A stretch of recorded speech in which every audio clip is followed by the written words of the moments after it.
right, before we get into the main part of the video, I just want to make a big disclaimer, which is, of course, the most important item of all for a purchase agreement, whether it's a stock purchase agreement, an asset purchase agreement, I don't care what kind of agreement it is, the most important item of all is how much are you paying for the business, period.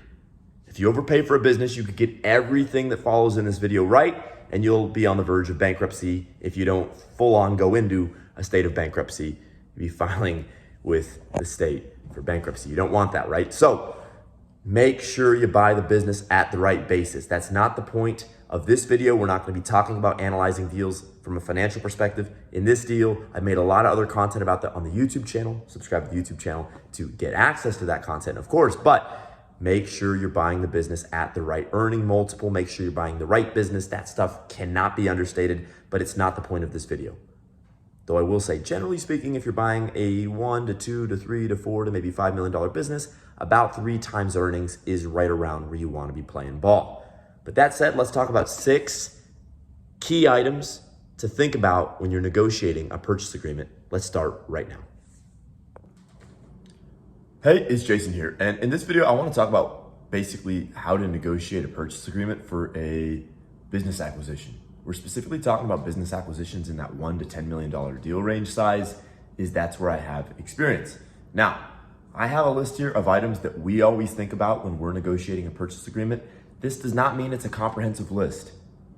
In full sincerity, this would be an hour-long video if we were to even really begin talking about all the things we look at. And for me to really go even deeper, we would need an M&A attorney on this video as well. And I don't have that individual here. So we're not gonna be able to do everything, but this is the 80-20. This is getting 80% of what really matters, right? These may only be 20% of the terms to negotiate on that purchase agreement, but as the Pareto principle states, in most cases, 20% of the items will make 80% of the difference. And that's really what this is supposed to be for you. So number one item I have here is negotiate the AR into the purchase of the business.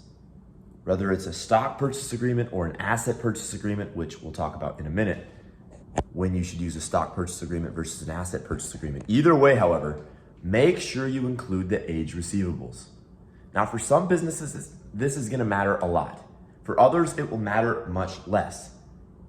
And the balance sheet will show you how large the age receivables are. But in either case, so that you have cash flow day one after you close the deal, the day after you close, I should say.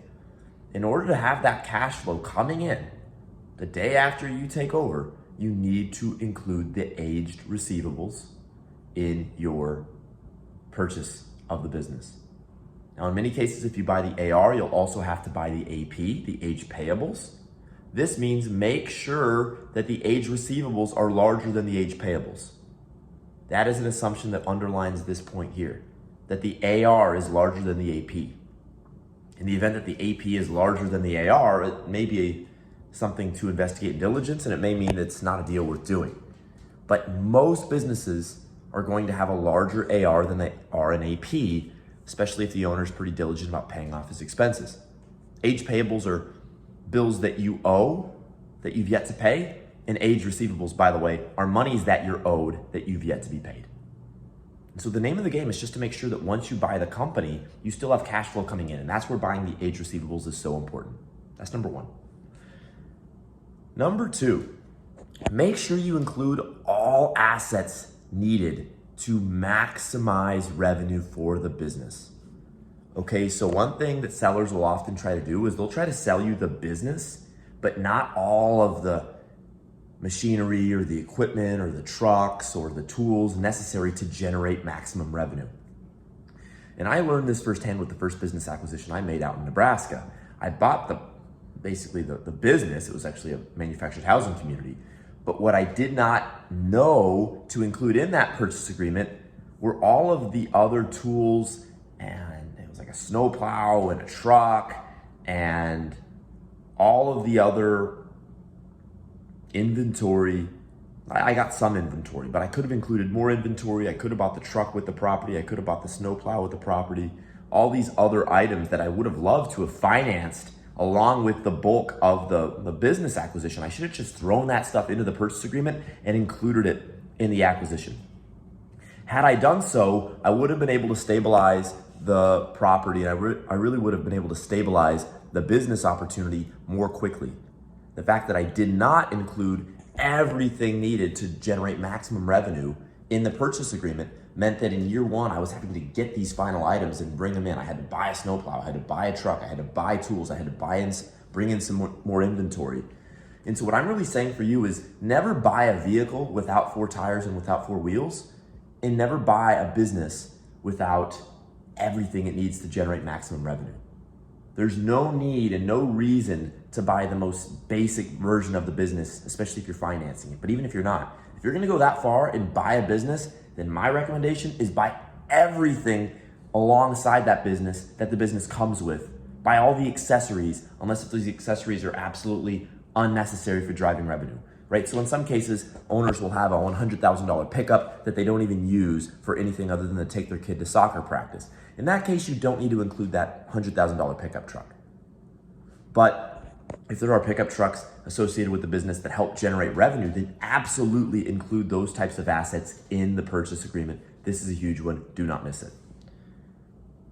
Next, and we said we'd talk about this and we will, stock purchase agreements versus asset purchase agreements. My understanding, and this is really where you need to consult with an M&A attorney as well as a CPA or a chartered accountant.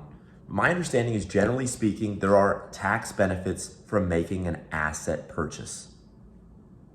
There are generally, from my understanding, tax benefits for buying a business through an asset purchase agreement, which basically just means you're buying all the assets and then you create a new entity to put that business in. Likewise, when you do an asset purchase agreement, you leave the liabilities at the door, the legal liabilities, right? So if you're buying just the assets of the business, by definition, you're not buying the liabilities, the legal liabilities, potential lawsuits in the past that may have haunted the business, things like that. So we generally lean towards doing asset purchase agreements as opposed to stock purchase agreements, but there are reasons when you would want to do the opposite. And one real clear example is if there are long-term contracts that the business has that were made to the specific business and to the specific legal entity that you're trying to buy. In that event, you very well may want to do a stock purchase agreement so that those contracts carry on with you as the new owner of the business. So that's an area wherein, and that's an example wherein a stock purchase agreement may be more advantageous for you. You can also do a 1038-H10 election, I believe is what it is called. And this is basically wherein each side gets to elect how they are buying and selling a business. My understanding, and let me actually do a quick Google research, a 1038-H10 election, I believe is what it is called.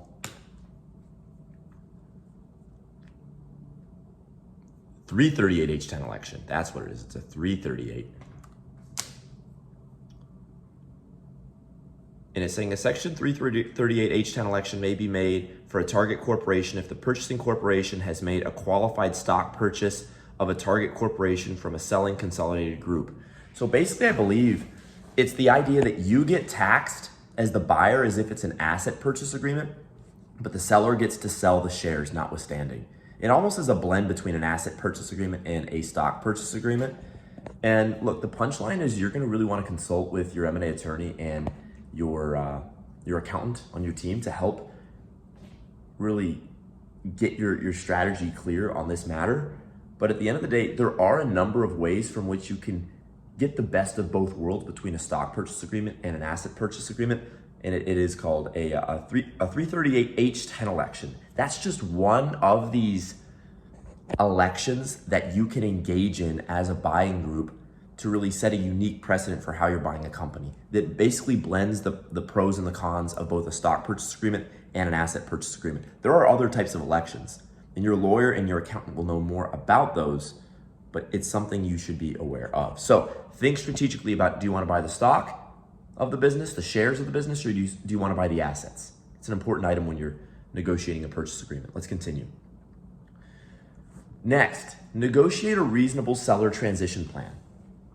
Okay, ostensibly the seller has been running the business in the years prior to you buying it.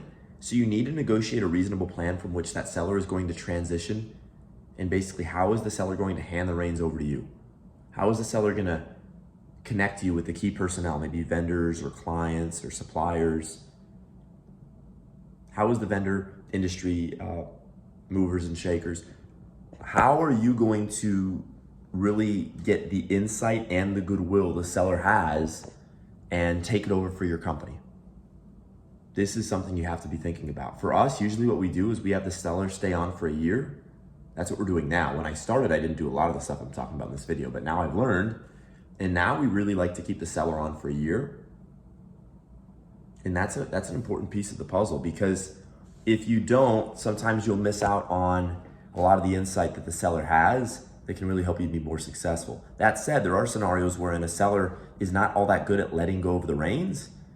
And this can be a complicated issue in and of its own right, because here you are, a new entrepreneur trying to make your mark on this business, yet the seller in some ways is resisting change. So be wary here. Another item that's tangential to this is make sure you negotiate any licensing in the purchase agreement. So for example, if your business needs a certain license that the seller has, I would secure that license for free or on a highly discounted basis for the first year of operation. Try to get that license included with the deal, included in the purchase agreement before you close. One of the last things you want to have to do is you close the business and then immediately you're scrambling like hell to get a license. Usually you won't even be able to get your deal financed if you don't have a clear licensing plan. But my point is, make life easier for yourself and basically get the seller's license for the first year in which you're in business, so that you have that first 6 months to stabilize the business and to just focus on what matters before you even have to think about re-registering with the state or with the county or with wherever for a new renewed license, before you have to go out into the marketplace and find a new license holder, or you need to take the test to get your license yourself. Whatever your game plan is for licensing, I would basically get the seller to license you for the first year for free if possible, right? So try to get that seller to work for that first year. Try to get that seller to work for you during that first year at a reasonable rate. Usually we do 1,000 hours and we set an hourly rate for which we're gonna pay the seller during that transition period. And I would recommend doing the same. Understand what the going rate for somebody in your industry is, and then try to strike a rate that's quite reasonable for you as the buyer. And then lastly, and this is really arguably, I mean, there's more, but this is the last one we're gonna talk about in this video, and we'll get to it in just a second. But first, if you're liking this video, thumbs it up, share your comments below, and subscribe to the channel for more business buying content. But that all notwithstanding, the last item I wanted to talk to you about here is seller finance and how to work seller finance into your deal. And the truth is it's based on how you're financing or buying the bulk, or where the bulk of the money leading to the purchase is coming from. Is it a cash deal? Is it a commercial debt deal? Is it an SBA deal? Or maybe it's largely a seller finance deal. My first deal I did with about 88% of the purchase price coming from seller finance. It's easier to get seller finance in a first position. First position means it's the first lien on the assets of the business. It's basically the bulk loan. Okay, it's easier to get a seller finance note for a real estate property than it is a business, because the property has a lot of hard assets, whereas a business usually is more of a cash flow deal than it is a collateral deal. But in any event, try to work some seller finance into your deal, either in the first position or the second position, right? So if you have $1 million purchase, a first position loan is usually gonna make up between 65 to 80% of that $1 million. So that's $650K to 800 grand, maybe all the way up to 900 grand. Okay, a seller second note is gonna be maybe from 800,000 to 900,000. So it's from the 80th to the 90th percentile on the capital stack. It's on the back end of the capital stack. And then maybe you put in 5 or 10 or 15% down in cash, and that would be how you would complete a deal. So think about where you're gonna work that seller finance into your purchase agreement and into your offer and into the deal. But get some seller finance in there somewhere for a lot of reasons. 1, the bank loves it. 2, it gets the seller some skin in the game so that they're more invested in your success. 3, it means you have to put in less capital into the deal in most cases.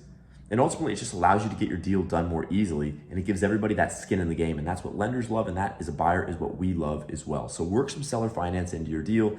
I've talked a lot about seller finance on this channel. If you Google Jason Paul Rogers, seller finance, you'll see a bunch of videos I've posted here on YouTube talking about different seller finance strategies, first position seller finance versus second position seller finance that's on hold for the life of the first position note. If you're financing through the SBA, you can put 5% of the purchase price on hold for the life of the first position note. And the SBA, if you're doing an SBA finance deal, the SBA will categorize that as equity in your deal.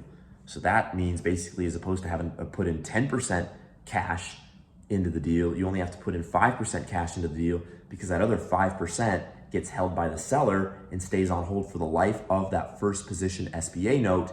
And now you basically just cut the capital requirement in cash that you need to put down on the closing table. You cut that down by 50%, from 10% down to 5%. So that's a powerful one as well. But look, with all of that being said, again, thumbs the video up if you liked it, share your comments below. What would you like me to talk about next? Subscribe to the channel, and I'll talk to you in the next one.